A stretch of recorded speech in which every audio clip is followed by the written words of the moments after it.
किसी के फेस पे स्माइल अगर आप लेके आएंगे ना, जो वो सुकून आपको मिलेगा वो लिटरली ना आपको बहुत ज़्यादा कमाने से मिलेगा ना आपको कुछ पाने से मिलेगा।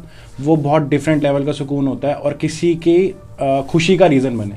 6 फैमिलीज़ वहाँ से शिफ्ट होकर अच्छी जगह पे जा चुकी हैं और वो बच्चे आप बता नहीं सकते वो झुग्गियों में रहते थे, जो अब उनका पहनावा है और जो उनकी फैमिलीज़ उनको ग्रोन अप कर रही है।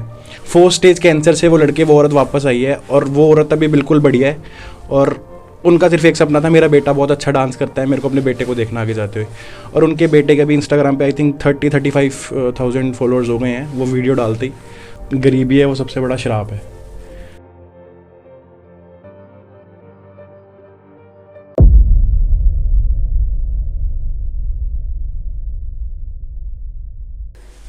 आज की शाम आपके नाम तो आए हैं एक खास मेहमान, तो उत्तम नगर दिल्ली से आए हैं मिस्टर हिमांशु जी। तो हिमांशु जी, कैसा लग रहा है आपको टीवीटी में आके? मेरे को बहुत अच्छा लग रहा है और आप सबकी टीम बहुत अच्छी है, कोऑपरेटिव है। और सबसे पहले तो टीवीटी का बहुत बहुत धन्यवाद कि उन्होंने ये अपॉर्चुनिटी दी मेरे को। और मैं कोई बड़ा सेलिब्रिटी या कोई स्टार तो हूँ नहीं, बहुत आम आदमी हूँ जो डाउन टू द अर्थ रह के काम करता हूँ। जिनको ज़रूरत है, ज़रूरत भी क्या बोल सकते हैं, मतलब जिनकी सेवा हम करते हैं वो, वह सबसे बड़ी बात तो ये है कि जो गरीबी है वो सबसे बड़ा श्राप है। जो समाज में आप देखोगे गरीबी, वो सबसे बड़ा श्राप है। तो उसके लिए हम थोड़ा मतलब काम करते हैं, हम सारे दोस्त मिलके। और ये मेरी जो संस्था है इसके बारे में बता दूँ सबसे पहले, ये मेरी मम्मा के नाम पे है, पूनम शर्मा सेवा संस्था जी। तो अभी करंटली 100 बच्चे हैं और 9 साल पहले मतलब ऑलमोस्ट 2015 एक बच्चे से स्टार्ट करा था मैंने। तो अभी करंटली अराउंड 100 किड्स हैं। अभी 20 किड्स और ऐड होने हैं, बट एक वो होता है ना, हमारे पास रिसोर्सेज अभी इतने हैं नहीं, बट अभी लगे हुए हैं हम कि हमारे पास ऐसे रिसोर्सेज आए कि हम उन बच्चों को, उन फैमिलीज़ को वहाँ पे शिफ्ट कर पाए। आपने किरबी प्लेस सुना होगा, डेलीगेंट जी। वो वहाँ पर ना लाइट भी नहीं है। मतलब मैं चाहता हूँ कि वो फैमिलीज़ वहाँ से हटे और किसी अच्छी जगह पे जाए, और ऐसा हो चुका है। 6 फैमिलीज़ वहाँ से शिफ्ट होकर अच्छी जगह पे जा चुकी हैं और वो बच्चे आप बता नहीं सकते वो झुग्गियों में रहते थे, जो अब उनका पहनावा है और जो उनकी फैमिलीज़ उनको ग्रोन अप कर रही है।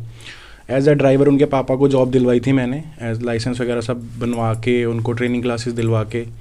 तो अभी जो वो ग्रोन अप हुआ है ना उन फैमिलीज़ का, वो बिल्कुल डिफरेंट हुआ है।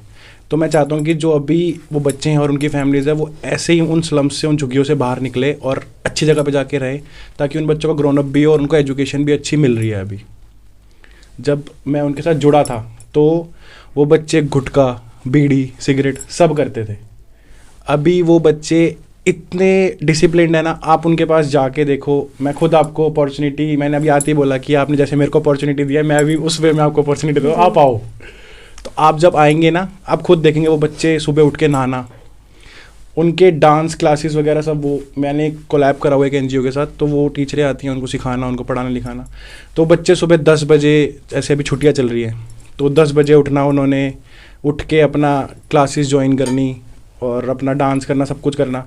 और अगर स्कूल होता है, स्कूल में सुबह उठ के बहुत अच्छे से रेडी होकर स्कूल जाना, ड्रेसअप, वेल ड्रेसअप करते हैं वो। मतलब ऐसा नहीं है कि नाक बह रहा है या कुछ ऐसा नहीं, बहुत अच्छे हैं, बहुत सुंदर बच्चे हैं।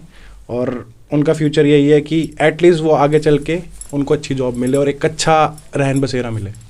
तो जैसे कि अभी आपने बताया कि स्टार्टिंग में बच्चे बीड़ी सिगरेट वगैरह पीते थे, बट उनको चेंजिंग लाने में आपको कितना वक्त लगा है? मेरे को लगा लो ऑलमोस्ट 3-4 साल लग गए, क्योंकि मैं उनके साथ 24 घंटे नहीं रहता था। क्योंकि मेरा भी एक स्ट्रगलिंग फेज़ है, मैं भी लाइफ में आगे बढ़ रहा हूँ, क्योंकि इसके साथ साथ मेरे को अपना घर भी देखना है ना। इन दी एंड आप समाज में ये नहीं कह सकते कि मैं समाज सेवा कर रहा हूँ, वो पूछेंगे आपकी पोजीशन क्या है जी। तो अपनी जॉब के साथ साथ मैनेज करना बहुत हार्ड था, बट करा। और उनको जब हम पढ़ाने बैठाते थे ना, तो वो हंसते थे एक दूसरे के ऊपर। मतलब एक, अरे ये क्या कर रहा है तू, माँ की गाली देना, बहन की गाली, मतलब उनकी गाली मुंह पे रहती थी, छूटते ही गाली निकलना मुंह से। वो बच्चे छोटे छोटे से, और वो उनकी जो गाली और जो बोलने का लेवल था ना, वो 50 साल के आदमी के बराबर का था। तो धीरे धीरे उनको इमोशनली करा कि मैं नहीं आऊँगा अब तुम्हारे पास। फिर उनको थोड़ी लालच देनी शुरू करी चीज़ों की, कि मैं तुम्हें ये गिफ्ट दूंगा, मैं तुम्हें ये खिलाऊंगा। फिर उनको कपड़े, बच्चा, अब लड़की है, लड़की को अगर आप कपड़े दोगे ना, छोटी लड़की भी है, तो वो कहती है हाँ मेरे को बहुत सुंदर कपड़े मिले। तो ऐसे कर करके लालच दे दे के उनका दिल जीता सबसे पहले। तो जब वो एक बच्चा प्यार के लग जाता है ना किसी से, फिर वो उसकी सारी बातें सुनता है। तो अगर मैं अब जाता हूँ ना वहाँ पर, तो ऐसा है कि वो मेरा खुद का बनाया हुआ एम्पायर है। मतलब वहाँ मेरे को बहुत रिस्पेक्ट मिलती है कि भैया आए हैं, कन्नू भैया आए, कन्नू भैया आए, ऐसा। मेरा निकनेम कन्नू है, तो कन्नू भैया आए, कन्नू भैया आए, ऐसा रहता है। अभी रिसेंटली लॉकडाउन के टाइम पे कुछ किस्से मतलब ऐसे थे कि आपको पता है ये गरीबी बहुत ज़्यादा हो गई थी। तो जो बेचारे ये मज़दूर होते हैं जो रेडी चलाते हैं, इनका तो काम चला ही गया था, मतलब बिल्कुल ही नहीं था, घर पे बैठे थे। तो ऐसे किसी ने गूगल पे सर्च करा, गूगल पे सर्च करके मेरे को कॉल करी। उन्होंने बताया ऐसे ऐसे एक लेडीज़ है, उसके मतलब कैंसर है और 4 स्टेज है, वो बिल्कुल ना उठ पा रहे हैं ना कुछ, और उनको रोना चिल्लाना बहुत। और जो उनका बच्चा था, अभी वो बच्चा बहुत फेमस है, विशाल डडनाली जी ने उनकी वीडियो भी डाली है बच्चे की, मेरे इंस्टाग्राम पे वो वीडियो है। वो बच्चा रोड पे डांस कर करके पैसे इकट्ठे करता था, मतलब अपनी मम्मी की, कि मेरी मम्मी का ऑपरेशन करवाना है। सो मैं और मेरा बड़ा भाई गए वहाँ पे, और वहाँ पे जाके हमने बात करी, सब कुछ करा। फिर हमने लेटर लिया, MLA साहब है हमारे, उनसे लेटर लिया, बट वो अनफॉर्चुनेटली वो लेटर भी वर्क नहीं करा, क्योंकि वहाँ पर रेफरेंसेस नहीं चलती एम्स एंड सफ्दरजंग में। और उधर डॉक्टर ने जवाब दे दिया था कि इनके अंदर कुछ नहीं बचा, ये इनको आप घर ले जाओ।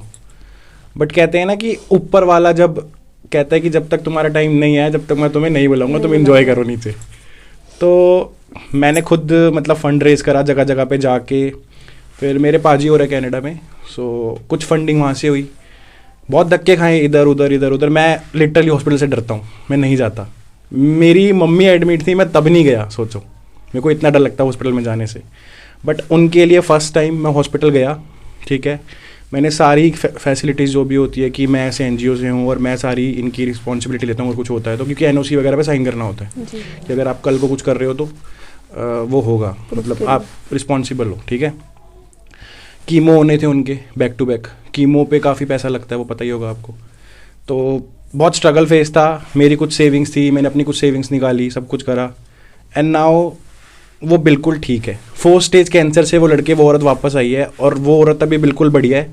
और उनका सिर्फ एक सपना था, मेरा बेटा बहुत अच्छा डांस करता है, मेरे को अपने बेटे को देखना आगे जाते हुए।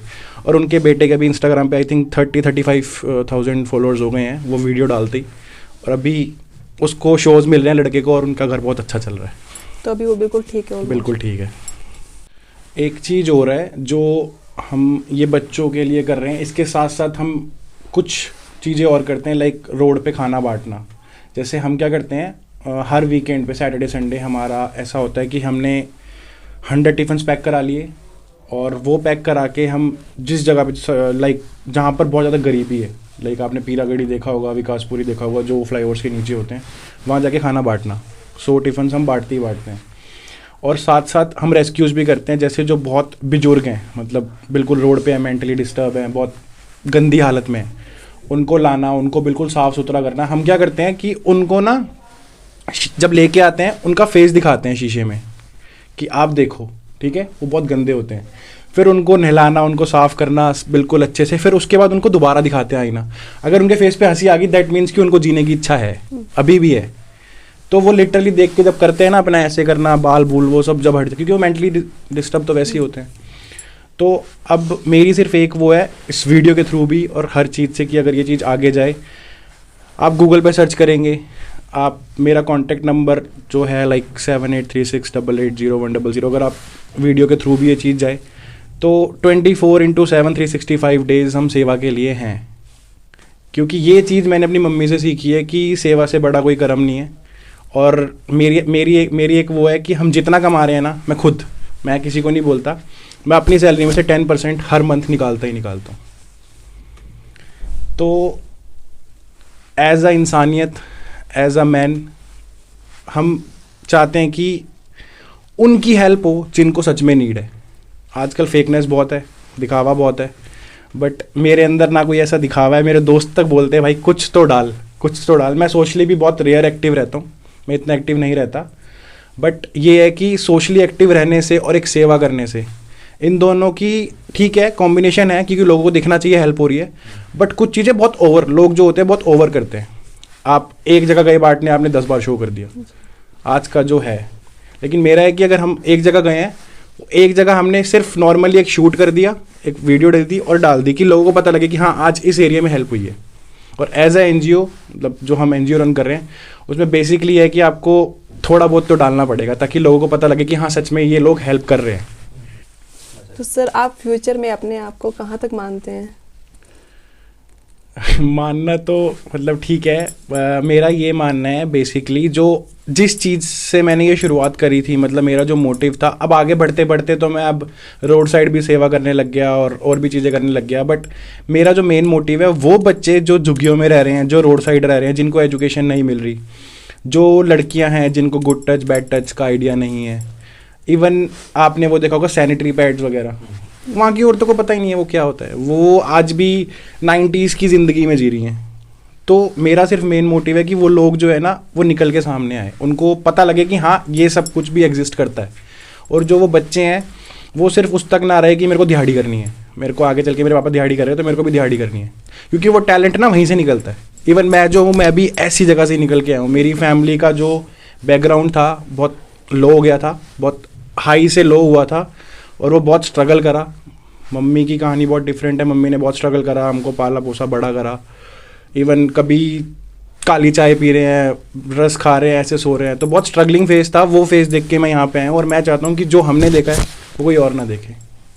तो सर जैसे कि अभी आपने बताया कि फ्यूचर में आप अपने आप को बहुत आगे तक देखना चाहते हैं, तो जैसे कि आपके आसपास की जो इन्वायरमेंट है या आपके दोस्त हैं, तो वो आपके बारे में मतलब किस तरीके से बातें करते हैं या आपको कहाँ देखना चाहते हैं वो? मेरी फैमिली मेरे को सिर्फ इतना कहती है, तू चल हम तेरे पीछे खड़े हैं, ठीक है। मेरी फैमिली मेरे को कभी रोकती नहीं इन चीज़ों से। जैसे होता है ना फैमिलीज़ का कि यार पहले अपना घर देख ले, घर में फंक्शन है, तूने घर फंक्शन छोड़ के जा रहा है, तो अपना घर की चीज़ें छोड़ के जा रहा है। कोई घर पे कोई इमरजेंसी आई, अगर मैं कहीं बाहर तक हूँ, तो मेरे भाई इतने कोऑपरेटिव है कि मेरे भाई देख लेते हैं, ठीक है। मेरे दोस्त हैं, दोस्त मेरे बहुत अच्छे हैं, मेरे को सपोर्ट करते हैं हर चीज़ में, मेरे को पुश करते हैं, मेरे को पुश करते हैं कि नहीं तू जा, तू कर सकता है। कई बार मैं ना थक भी जाता हूँ, मतलब जैसे जिम करना, ऑफिस, फिर उसके बाद सेवा करके आओ घर पे, तो अपने वो 3-4 घंटे जब बचते हैं ना सोने के, जब सो के उठो, फिर करते हैं नहीं यार सैटरडे संडे आज हम नींद लेते हैं, 12-13 घंटे की नींद लेते हैं। बट उस टाइम मेरे दोस्तों का ये होता है, यार तू लाइफ में कुछ कर ही नहीं रहा, तू घर से बाहर ही नहीं निकलता, तो मेरे को ऐसे ताने मार मार के ना उकसाते हैं कि तू और बाहर जा, तू और आगे ऊपर जा। अभी मैं पीछे यूट्यूब नहीं यूज़ करता था, मेरे को था कि अरे ठीक है ना, क्या करना है, तो वो जो मेरा भी सिल्वर बटन सितंबर में आया ना, वो मेरे दोस्तों की वजह से आया कि वीडियो डाल।